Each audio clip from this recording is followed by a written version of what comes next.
Essa questão diz o seguinte: um garoto foi à loja comprar um estilingue e encontrou dois modelos, um com borracha mais dura e outro com borracha mais mole. O garoto concluiu que o mais adequado seria o que proporcionasse maior alcance horizontal, D, para as mesmas condições de arremesso, quando submetidos à mesma força aplicada.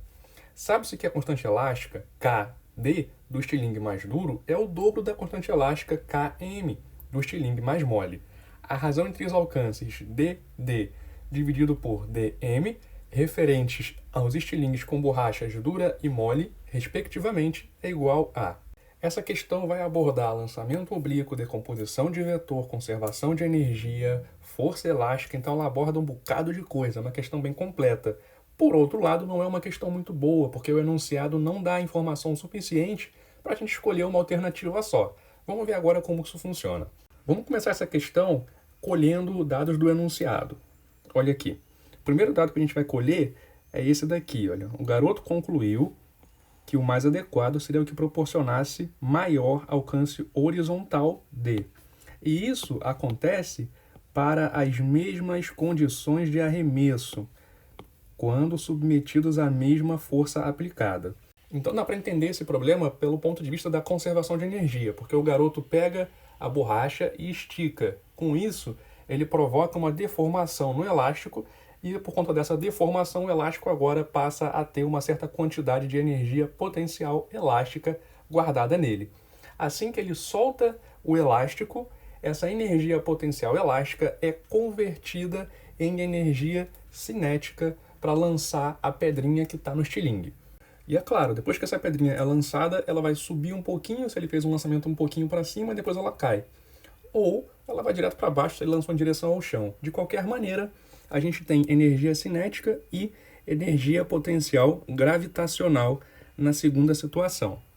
Pronto, agora nós temos condição de escrever a equação de conservação de energia e descobrir qual que vai ser o módulo da velocidade dessa pedrinha assim que ela sai do estilingue.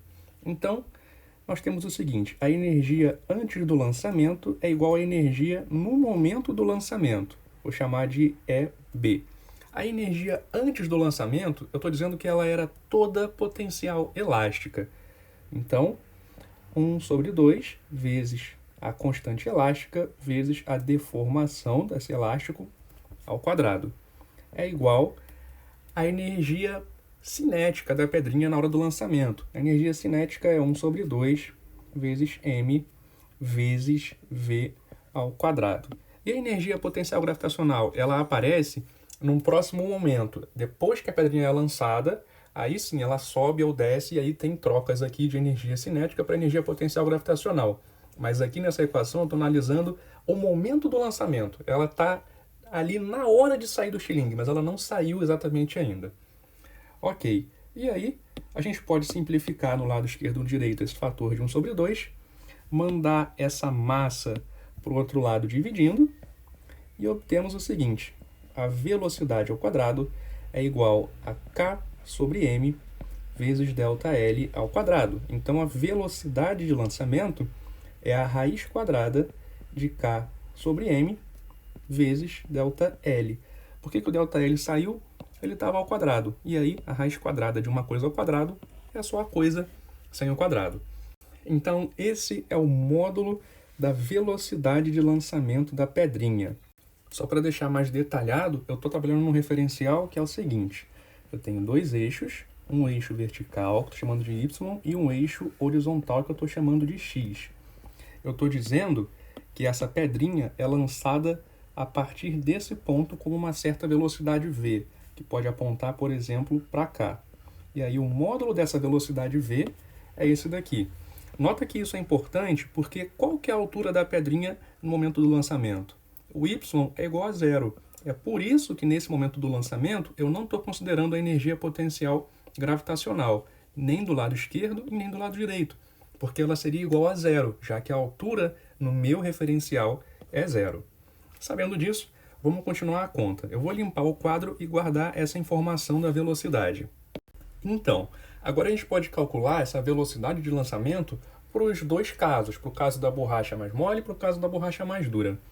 No caso da borracha dura, fica assim, a velocidade, eu vou chamar de VD, é a raiz quadrada da constante elástica da borracha mais dura, dividido pela massa da pedrinha, vezes a deformação dessa borracha mais dura. E depois a gente tem a velocidade quando você usa a borracha mais mole, sendo igual à raiz quadrada da constante elástica dessa borracha, dividido pela massa da pedrinha, multiplicado pela deformação dessa borracha mais mole. E aí a gente tem que descobrir quanto que valem essas deformações. Para fazer isso, a gente usa a lei de Hooke. A lei de Hooke fala o seguinte: a força elástica é igual a menos a constante elástica vezes a deformação da minha mola, do meu elástico, da minha borracha, que seja. E aí, nessa questão, a gente tem como se fosse uma mola. Aí, essa mola está sendo esticada. Então, tem uma pessoa segurando aqui essa mola e ela está sendo esticada. A pessoa está aplicando uma força aqui, olha, para o lado esquerdo. E a mola fica presa pela outra mão aqui, do lado direito. Por conta disso, a mola quer tentar voltar para a posição de equilíbrio dela. E aí, ela faz uma força sobre a mão que aponta para a direita.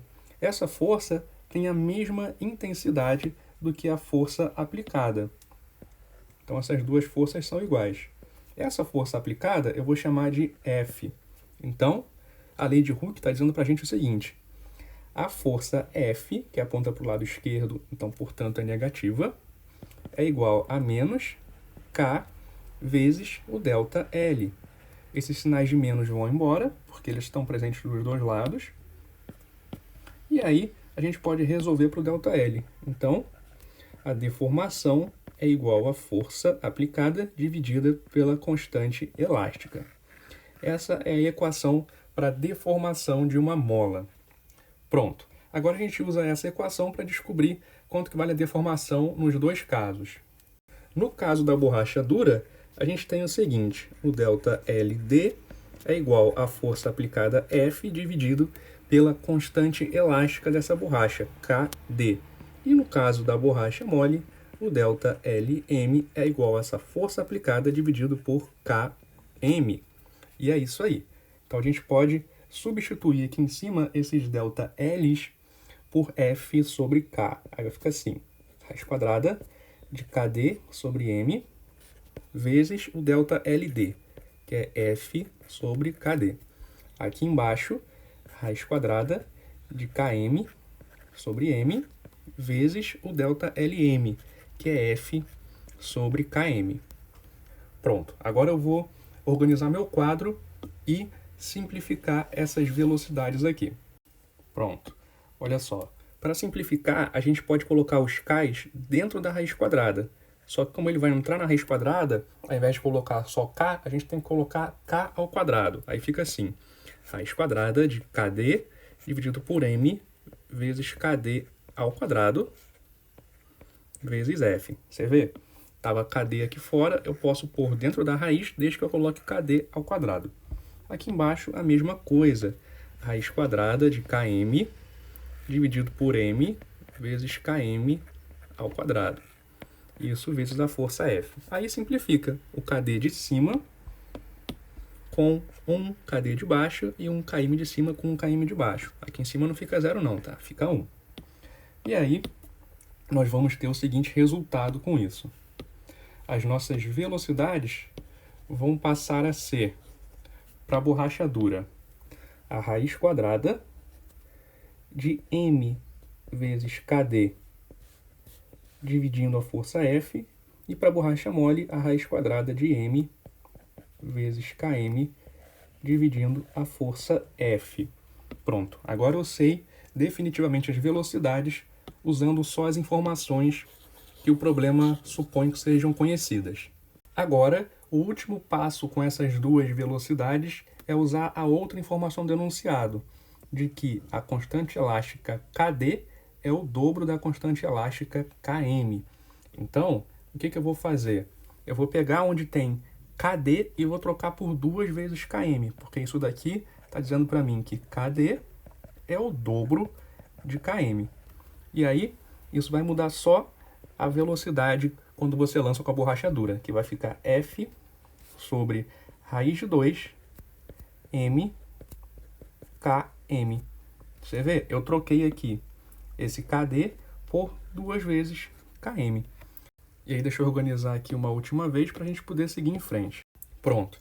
Agora o próximo passo é relacionar a velocidade de lançamento V com o alcance horizontal.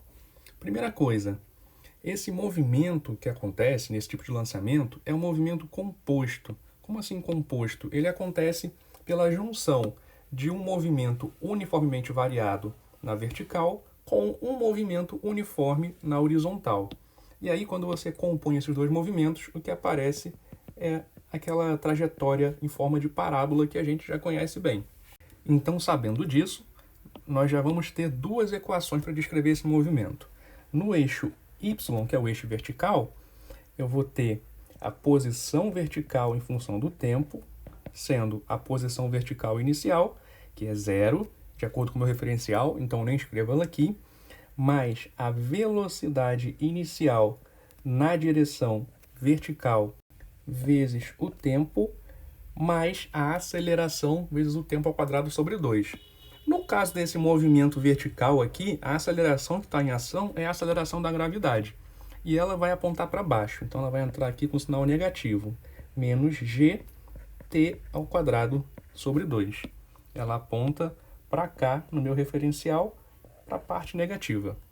E a outra parte do movimento é a parte horizontal. A posição x, em função do tempo, é igual à posição x inicial, de novo, é 0, eu escolhi meu referencial desse jeito, mais a velocidade inicial horizontal vezes o tempo. E acabou. Essas são as minhas funções horárias. E o meu interesse está aqui, olha, em descobrir qual que é o alcance. Mas como que eu posso descobrir qual o alcance? Aí você tem que pensar no seguinte. Na nossa situação, onde é que estaria o chão? Bom, o garoto está aqui, mais ou menos, aí ele está em pé, segurando aqui o estilingue. E o chão, então, estaria por aqui, embaixo do pé dele. Eu vou dizer que essa distância entre o chão e a origem do meu referencial é h. Então, o que acontece é o seguinte. A pedrinha sobe, depois desce e chega no chão. E, ao mesmo tempo, ela vai viajando na horizontal à vontade. Qual vai ser minha tática, então? Eu vou usar o movimento vertical para determinar o tempo de movimento, e assim que eu souber o tempo de movimento, eu jogo ele aqui e descubro quanto vale o alcance. Então, vamos começar. O meu movimento ele vai terminar quando a minha altura for igual a menos h. Por que menos h? Porque é h abaixo do zero no meu referencial. Então, vamos. Menos h vai ser igual a velocidade inicial em y, vezes, vou chamar de t maiúsculo, esse tempo de movimento, menos g vezes t maiúsculo ao quadrado sobre 2. Quem que é a minha incógnita aí?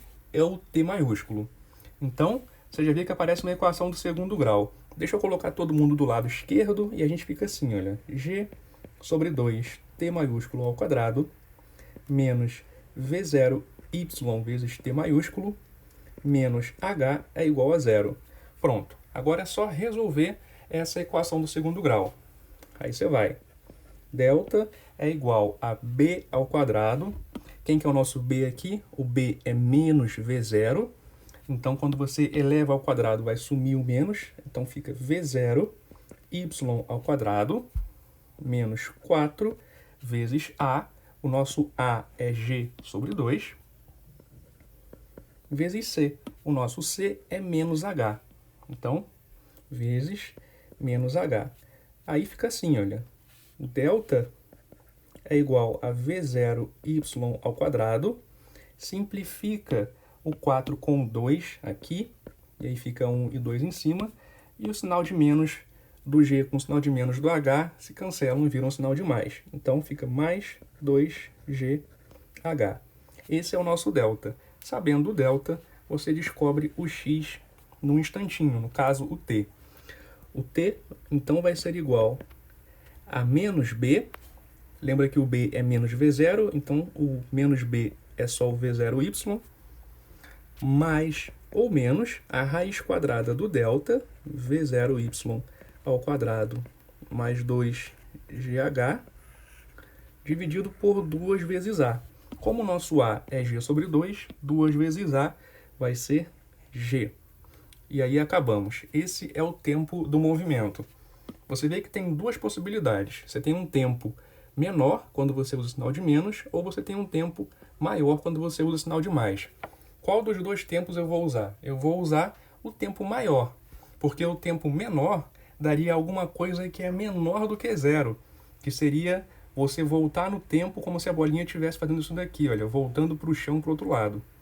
Então o tempo de interesse da gente é o tempo maior, portanto eu vou usar o mais aqui. Logo, usando essa equação, eu descubro que o tempo de voo da bolinha é V0y mais raiz quadrada de V0y ao quadrado mais 2GH dividido por G. Pronto. Agora que eu sei o tempo de voo, eu sou capaz de substituir esse tempo aqui e descubro qual foi a distância horizontal que essa bolinha percorreu. Para isso, deixa eu dar uma limpada no quadro. Quadro limpo. E aí vamos ter o seguinte. A nossa distância horizontal, nosso alcance, é igual a V0x vezes esse t maiúsculo, que é V0y mais raiz quadrada de V0y ao quadrado mais 2 vezes g vezes h, isso tudo dividido por g. Pronto. Esse é o nosso alcance horizontal. Você vê que ele depende tanto da componente horizontal quanto da componente vertical. Agora eu vou organizar meu quadro e vou guardar só esse resultado daqui. Pronto. Agora, antes de seguir, repara o seguinte aqui nas velocidades. A velocidade, quando você usa a borracha dura, é igualzinha a essa daqui, só que tem uma raiz de 2 dividindo. Então, eu posso dizer que o VD é igual ao VM sobre uma raiz de 2. Você vê isso por comparação. Olha aqui. Se você tirar esse 2, fica igualzinho o VM. Então, tem fator de raiz de 2 e essa é a relação entre as velocidades. Agora eu vou determinar as componentes da velocidade. Para isso, eu tenho que fazer uma hipótese aqui no problema. E essa hipótese é a de que esse ângulo daqui é θ. E aí, sabendo esse ângulo θ, eu sei as componentes do meu vetor velocidade. Isso aqui, olha, é um triângulo retângulo que forma com um vetor velocidade. Você tem ele apontando assim um pouco para cima. Aí aqui você tem a sua componente x, V0x, e aqui você tem a componente vertical, V0y. E a hipotenusa é o valor absoluto, é o módulo da velocidade. E aqui, olha, um ângulo de 90 e esse outro ângulo é θ, como a gente já falou. Pronto. Aí você pode usar o seno e o cosseno do θ para determinar a relação entre V e as suas componentes. Se você usar o seno, o que vai aparecer? O seno de θ é o cateto oposto. Nesse caso daqui, o cateto oposto ao θ é esse, é o V0y, dividido pela hipotenusa, que é V. Portanto, o V0y é igual ao V vezes o seno do θ. E se você usar o cosseno, você vai determinar o V0x, que está relacionado com o cateto adjacente. Então, cosseno é o cateto adjacente, V0x, sobre a hipotenusa V. Então, o V0x é o V vezes o cosseno do θ.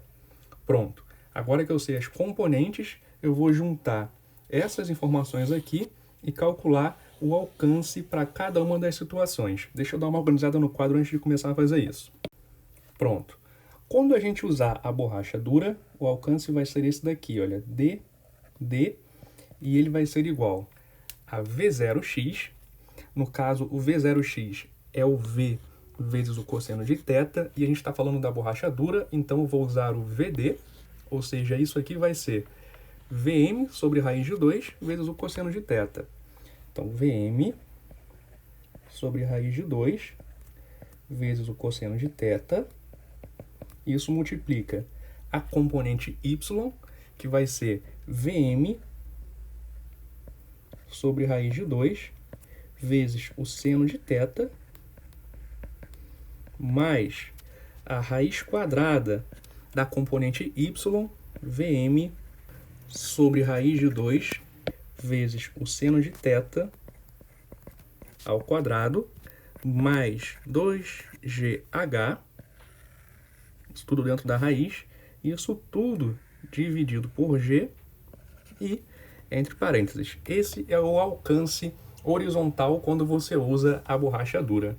Quando você usa a borracha mole, você tem um alcance dado por Vm vezes cosseno de θ, que é a componente x quando você usa o Vm como velocidade, vezes Vm vezes seno de θ, mais a raiz quadrada do Vm vezes o seno de θ ao quadrado. Então fica assim, olha, mais 2 vezes g vezes h dentro da raiz, tudo isso é dividido por g. Pronto. Agora, para calcular a resposta final, eu preciso de mais espaço, então estou tirando aqui esse desenho do caminho. A resposta final é a razão dd sobre dm. Então, a gente vai calcular dd sobre dm. Quanto que vai dar isso? Bom, vamos lá. O dd tem esse fator aqui, Vm vezes cosseno de θ na frente. E o dm também. Então, você vê que vai simplificar bastante coisa já de cara. Aí fica 1 sobre raiz de 2 vezes. Aí agora meio que acabaram as simplificações. A gente vai ter isso aqui tudo em cima. Então, coloca lá isso aí tudo. Vai ficar Vm sobre raiz de 2 vezes seno de θ mais raiz quadrada de Vm ao quadrado sobre 2 vezes o seno ao quadrado de θ. Estou elevando aquele termo ao quadrado, mais 2 vezes g vezes h. Acabou a raiz, fecho parênteses, e tudo isso aqui é dividido por g. Aí depois, nós temos a outra fração que vai entrar aqui no denominador, que é essa fração aqui. Como você está com uma fração no denominador, é só você inverter essa fração para fazer a divisão logo de uma vez. Quando você fizer isso, aí aqui embaixo fica Vm vezes seno de θ mais raiz quadrada de Vm ao quadrado seno ao quadrado de θ mais 2gh. E no numerador a gente tem o g. Então você vê que vai acontecer uma simplificação aqui desse g. E nós vamos ficar com o seguinte resultado. Deixa eu reorganizar aqui a minha conta. Pronto, esse é o resultado final. Como vocês podem ver, não tem nenhuma alternativa com esse resultado e a gente não tem como simplificar mais esse resultado daqui, porque faltam informações no problema. Agora, que informações seriam essas? Olha, eu consigo imaginar que essa daqui seria uma, ou seja, o garoto, ele está deitado no chão, então aqui está o chão, aqui está a perninha dele, tá vendo? Ele está esticadinho aqui, e ele está lançando a pedrinha a partir daqui do chão, que está a cabeça dele, está um pouquinho torto, e a pedrinha sai daqui, olha, do chão, faz a parábola e volta para o chão. Ou seja, o nosso H é igual a zero. Se você colocar o H igual a zero, olha o que acontece nessa equação. Primeira coisa, esse termo daqui, olha, some, ele vira zero. Tanto em cima quanto embaixo, claro. E aí, você consegue tirar essa raiz quadrada. Olha só. Você pode tirar a raiz quadrada, e aí esses termos que estavam ao quadrado vão ficar sem o quadrado, e aqui embaixo tinha um 2 sozinho no numerador, e ele vira raiz de 2. Olha aqui, ó, raiz de 2. E aí, isso já simplificou bastante, porque esses dois termos do numerador são iguais. Então, você pode juntar os dois termos num só e multiplicando por 2. Então, fica com essa cara daqui, olha. Vai embora o parênteses, vai embora esse termo daqui, qualquer um dos dois, na verdade, e aí o que aparece é um 2, porque a gente tinha dois termos desse. Então, no numerador, só de você colocar o h igual a zero, já acontece isso. E no denominador, mesma coisa, quer dizer, parecido. A raiz quadrada some, e aí vão sumir também esses expoentes aqui 2. Aí você vê que ficaram dois termos iguais no denominador. E aí, com isso, você tem condição de juntar esses dois termos em um só. Quando você fizer isso, juntando os dois termos em um só, o que vai acontecer é isso daqui. De novo, vai aparecer aqui embaixo um fator D2, assim. E aí essa fração agora ficou muito mais curta e cheia de termos incomuns que a gente pode simplificar. A gente pode simplificar o seno de θ com o seno de θ. Então a gente já some com esse ângulo daí. A gente pode simplificar o 2 com o 2 e a gente pode simplificar o VM com o VM. O que sobra? Sobra o seguinte: 1 sobre raiz de 2 vezes, aqui embaixo ficou 1 e aqui em cima 1 sobre raiz de 2. Então, 1 sobre raiz de 2. E isso aqui é 1 sobre 2, que de fato é o gabarito dessa questão. Ou seja, faltou essa informação aqui, olha, de que a altura de lançamento é 0, de que o garoto está deitado no chão lançando essa pedrinha. Sem essa informação, a gente não consegue resolver o problema. Então esse vídeo já está bastante longo, vou parar ele por aqui, e ele serve como o seguinte: para explicar para vocês por que essa questão não estava bem formulada, porque ela não está bem colocada, e também serve como uma grande revisão de vários conteúdos de lançamento oblíquo, de força elástica, de energia potencial elástica, de conservação de energia e por aí vai. Tem muita coisa acontecendo aqui nesse problema.